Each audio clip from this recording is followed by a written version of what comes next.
Are the Raiders preparing to trade Josh Jacobs? I'm very curious if they are.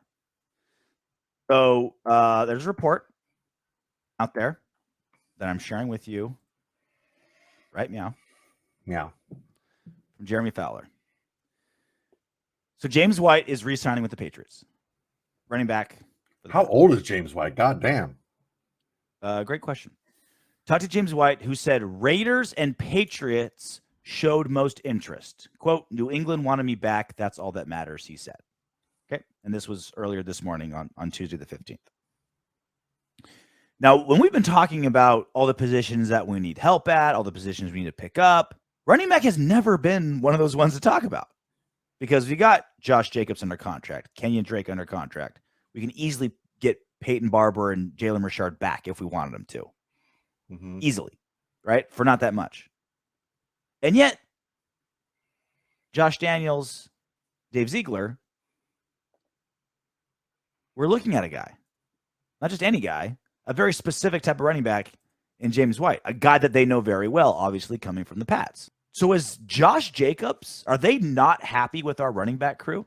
Are they looking to move on from a pretty expensive backfield of running backs? What I think is... are they just kicking the tires and just wanting a guy for very specific things? Or are they like, no, we got to make some changes? No. I think Josh McDaniels, he always uses multiple backs. He never uses just one or two backs. He always uses multiple backs. James White is a receiving back, right? Last year, James White was injured. He only played a few games. Maybe he was thinking that he can get him a little bit cheaper because he's coming off of an injury. He's 30 years old, which is kind of like the big X number in for running backs. Although James White doesn't have a lot of usage because he's not really a running back, he's more of a receiver. He's got years, not miles. Yeah. So I'm thinking that he's the Volvo that just some old lady took to the grocery store once a week for 2 miles. Still purrs. That's still purrs. Purrs like a kitten. He would have been a good get to be a third down back for us because he's still quick. He still knows how to get open. He still has great hands. That the Jalen Richard type player, but that's what Josh McDaniels does. Like he's very specific with his running backs.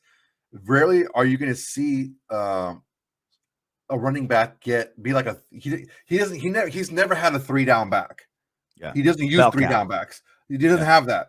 He doesn't even want a fullback that like catches passes. Like he just like that's what we lost. No, that's you're a fucking fullback. That's why Ingold's gone. He's just like, no, you do too much. I don't want to pay you. I just want a battering ram. If I want a fullback, I'll pay him for a fullback. That's it. You're very specific in this offense. And during my show on Saturday, I was told, well, LeGarrette Blount and Corey Dillon. I'm like, no. Those guys were 2-down backs. They were exclusively 2-down backs. They did not play at all on third down. McDaniels is very specific. He plays. Look at them last year. They played multiple backs. They had multiple guys run for 100 yards. Like he plays a lot of backs in his system.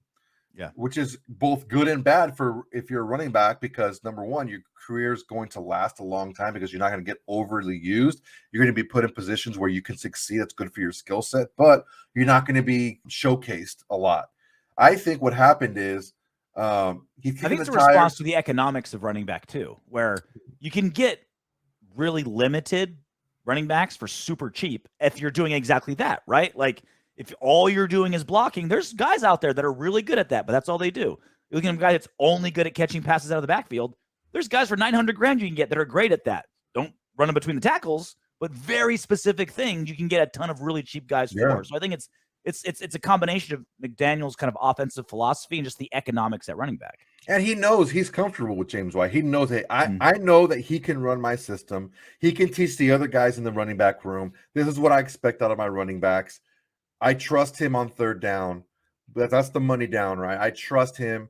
Let me kick the tires on him and see if he has any interest in signing with us. I mean, no other team in the NFL really had any interest other than his current team, him being James White, pronouns, pal. So his old team and his old offensive coordinator. So that it's just that's it. I 2-horse don't race. think I don't think it's a big, huge deal. I think it's just the trust factor that I trust him on third down. He was injured last year. He was an unrestricted free agent. Let me go ahead and kick the tires and see if he's willing to come over. So this was more. So I'm with you in that the interest in White isn't earth-shattering in and of itself, but it did kick off a conversation that we've been talking about for a while. Well, at least me specifically with Josh Jacobs, and also what you just talked about with McDaniels.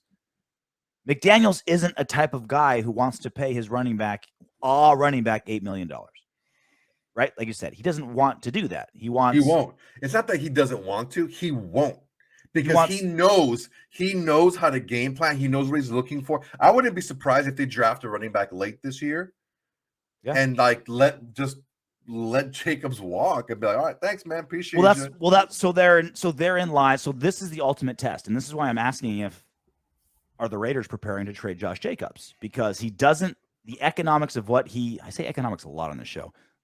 How much he's paid, how much a running back is paid, and he's going to be forced to be paid because of the rookie contract deal, does not fall in line with how Josh McDaniels does business or does his offense. Also, again, if Josh McDaniels and Dave Ziegler are Belichick-like, they're experts at trading guys away when their value's the highest before their value's gone. Josh Jacobs right now is probably the highest value he's ever been based on how well he played late in the season last year, right? I think they're looking to trade him, because if you just let him finish the season and let him walk, there's still value in Josh Jacobs, right? It's, there's not like he's a Pro Bowler. He's good. I'm going to miss him. I don't want him gone. I don't want him gone either. If we're forced to pay him $8 million, they're not going to do it. I don't want them to do it. You can replace his production with 3 guys making $900,000, as opposed to one guy who gets hurt every season and is basically a 2-down back. I get crushed on this. I get crushed on this a lot, because part of our Raider fandom that we fall in love with these players, and we can't fall in love with these players, especially running backs, unfortunately, because we have 2 of the best running backs to ever play, like Marcus Allen and Bo Jackson that played for us. It's like we can't fall in love with these players. We have to keep our eyes on the prize here. This is what we're all about.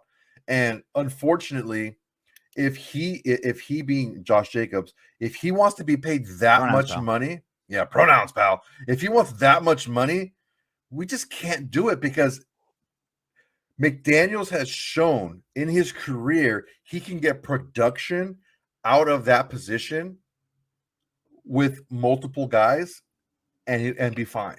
Almost every coach has shown they can get production on a second, third string back that they picked up off a scrap heap.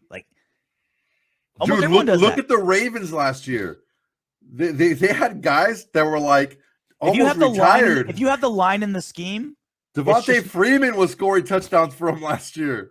It's just not worth paying running backs if you've got the line in the scheme. And again, it's such a trendy topic. Running backs don't mean shit, but in this particular situation with what we have to pay Josh Jacobs because of the rookie pay scale, it's just not worth it. It's time to trade him now. Maybe we wait into the season where, like you said, the Ravens last season, where all their running backs got so hurt early.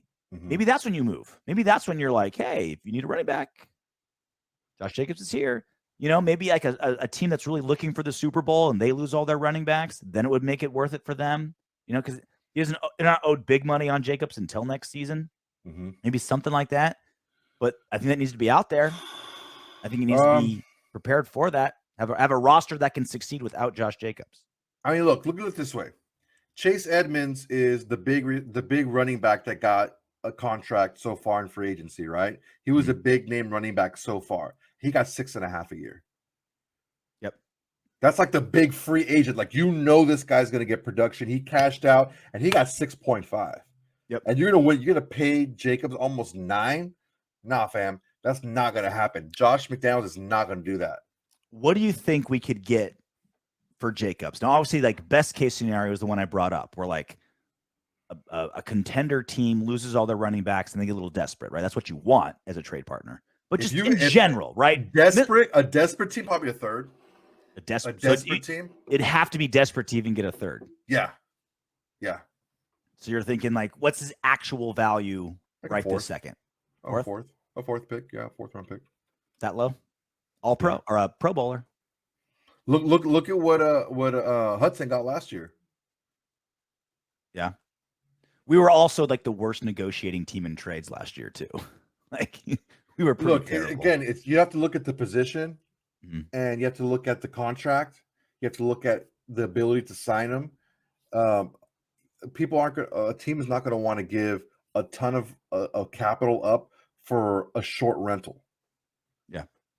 If they can negotiate something to work something out where they can sign him after the trade or whatever, extend him after that, maybe give you something a little bit more than that. But I don't think so, man. Not in his position. You got to take into consideration Josh Jacobs has a Raiders tattoo. So you got to go up at least to a second, right? Because you're tearing him away from something that he's like permanently put on his body. You know what I'm saying? Like it got to be at least a second. Got a Raiders tattoo. Got to count for something. Then take that freaking 3-year, $15 million extension. I said, take that and stick around. Congratulations for making it all the way to the end of our video. If you want Darren Waller to catch 20 touchdown passes next season and for Max Crosby to have 30 sacks, go ahead and subscribe and click the next video.